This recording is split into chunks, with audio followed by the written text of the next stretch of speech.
Week 13 is officially in the books, Job's not finished. Job finished? No, I don't think so. but the Miami Dolphins currently stand in that number one seed in the AFC.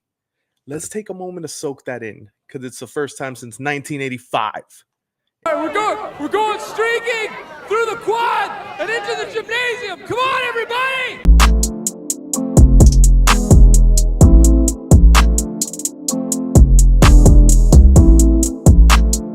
What's going on, Dolphins? Thank you once again for tuning in to the Chop Block with your boy Finale. Gonna go ahead and recap this Sunday's game. And before we even get onto the stats and the players and who did what, let's start with the fans because that game was a home game for the Dolphins. And it's just insane to me. I know Washington's bad. That the city's not really behind them right now. 4-9. It's tough to stand behind it. I get it. We've been there, believe me. But man, that was insane. Just to see the entire sideline covered in teal and orange. That is a huge credit to you guys. Definitely did not want to make sure not to leave you guys out. But let's get into the game. Tua throwing for 280, as I predicted, 2 touchdowns. Definitely was in command, and pretty much we coasted the entire second half. So Lord knows if that game was actually competitive, where the stats could have lied. Tyreek Hill, 5 catches, 157, balled out, continuing his chase on to 2,000 yards. Devon Achane, over 100 total yards, touchdown. Raheem Mostert continued to dominate. But definitely there was, we know the highlight players. Like we know who's going to get theirs every time. But there was a lot of little guys that played big roles in this game. And obviously to start, we were all wondering how the loss of Jalen Phillips was going to affect us. And boy, did Andrew Van Ginkel come in and steal the show. Emmanuel Ogbah had a big role as well, had a sack. These guys are definitely playing for each other and continuing to dominate. So as we know, coming up, we have the Tennessee Titans on Monday Night Football. Should be another victory. Then we got the New York Jets at home as well. The Finns just got to take care of business, man. We will definitely see where this team stands when it comes to the big name teams come mid and late December. But as long as we take care of business versus these bad teams, we're going to be in a good spot no matter what. Okay? So let's go ahead and get into some film from this last game versus the Commanders. Gonna go ahead and get started. We got Andrew Van Ginkel on the right. Just gets right by. That spin move is just insane. And that's his one big time move that's gonna get him paid. So Zach Sealer was also another force all day long, getting in there, causing some pressure, off rhythm throw. And he definitely did not get mentioned enough on this last game. And here we got Tua. Now, this wasn't even a completion, but this is another thing that we've always wanted to see from Tua, his ability to go ahead and create and extend plays, keep things moving when things are bad, find a way to move forward. And if the play's dead, fuck it, get rid of it. Don't put yourself in harm's way. Excellent pocket presence we saw this last Sunday from Tua. Now, the drop from Jalen Waddle, I don't know what's going on with this guy. And it wasn't even like he had a bad game, but he definitely should have had a couple more big plays. I think he had 2 to 3 drops on this one. And I just think he's getting to the point where he's pressing. He's a little frustrated. He wants a bigger role, but you can't force these things. Let these things come as they go, Let's get on to the next play. Here we're focusing on Tua once again. Went deep. And the key thing to focus on this one was did you catch it? Did you catch a little signal that he sends Tyreek where they go ahead and they adjust? He does like a little bang on the stomach there, and that pretty much signals, hey, go. And this is an easy pitch and catch for these guys. They do this routinely. And once Tyreek's got the ball in open field, ain't no man alive gonna catch him. This is easy pitch and catch. Now, let's talk about this play. Now, on this one, it worked, but I just hate and I don't understand why they're doing that. I've never seen a fake this way to toss counter. Like, what are they trying to do? Just freeze the free rusher, the end coming, just to slow him down for a second so he can't make the play on the other side. Like, I don't know. The play just looks ugly. I want it scrapped. I think it's useless. But let's keep it moving. Emmanuel Agba, here we go. This is the sack that he had that I had mentioned. Avoids the chip there from Brian Robinson and still continues to push through the tackle. Gets a sack. Dice roll time, baby. Here we got David Long comes in on the blitz.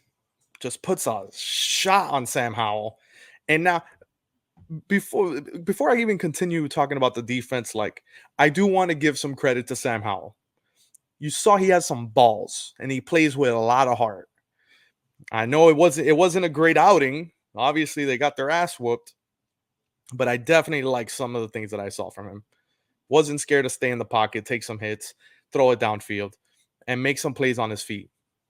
Extended. You got 2 rushing touchdowns. Imagine. The second one, I think we could have tackled them, but they got lazy. But hey. Next play.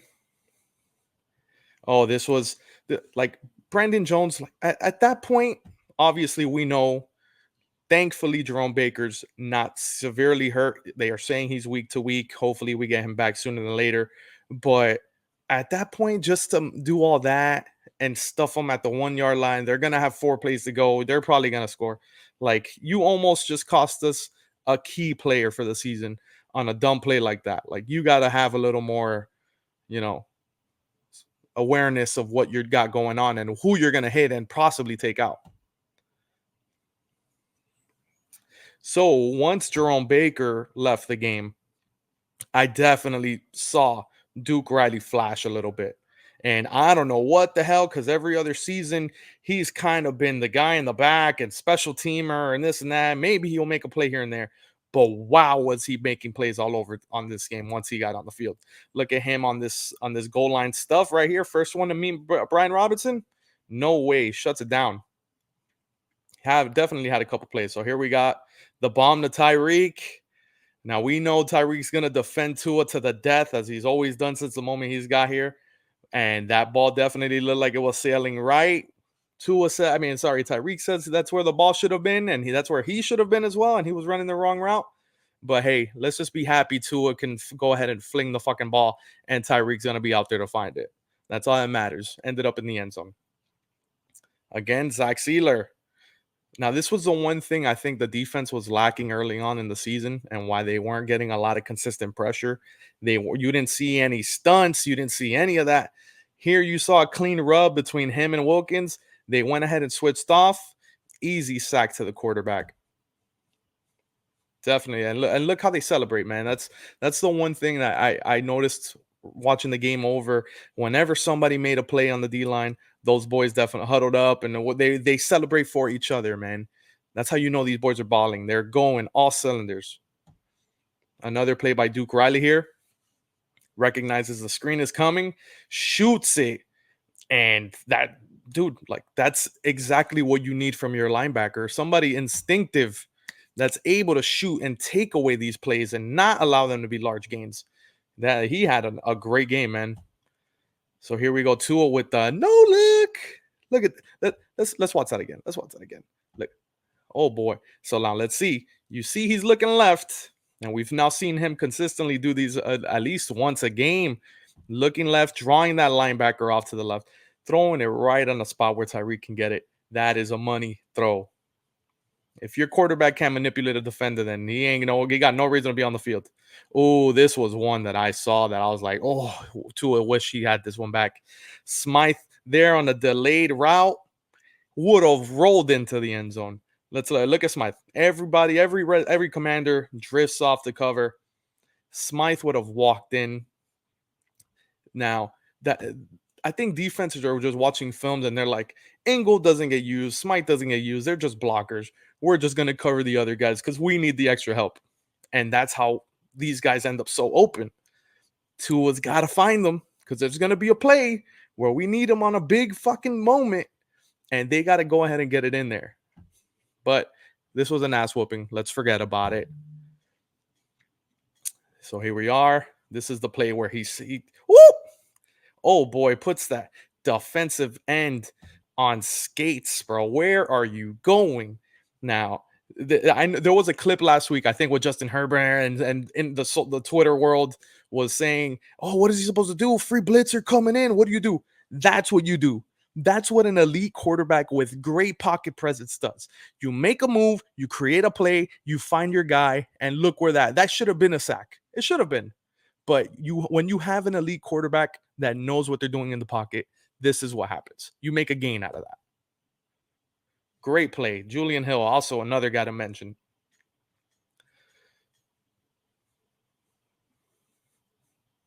We got the motion to the right, going around. Oh boy.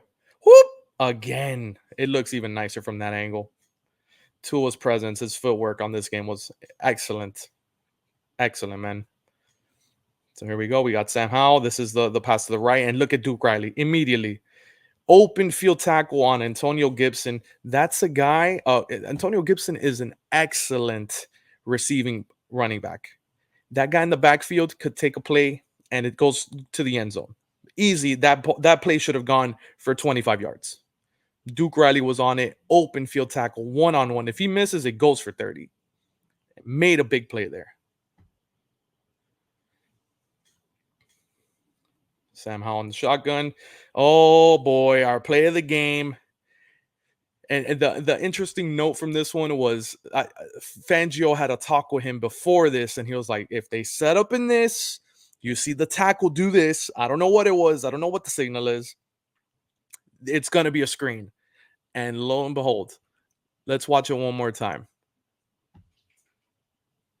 Andrew Van Ginkel takes it to the house, and it's just something about him, bro. When he's on the field, plays happen. Look at him. He knew it the whole way. He saw the tackle coming straight at him. All right, I'm housing this. But yeah, guys, like I said, Dolphins got to just continue to take care of business in December versus these bad teams.